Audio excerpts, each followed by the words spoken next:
நாம் சொல்லுகின்ற உயிரைத்தான் அவர்கள் ஹோலி ஸ்பிரிட், பரிசுத்த ஆவி என்று சொல்லுகிறார்கள்.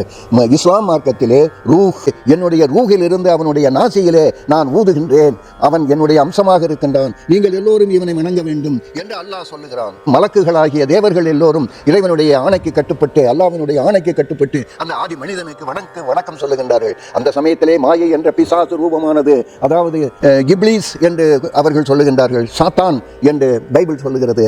நாம் அதை மாயை என்று சொல்லுகின்றோம், மாய பிசாசு என்று. அது மாத்திரம் நான் வணங்க மாட்டேன் என்று சொல்லிட்டு ஏன் என்று கேட்கிறான் இறைவன்.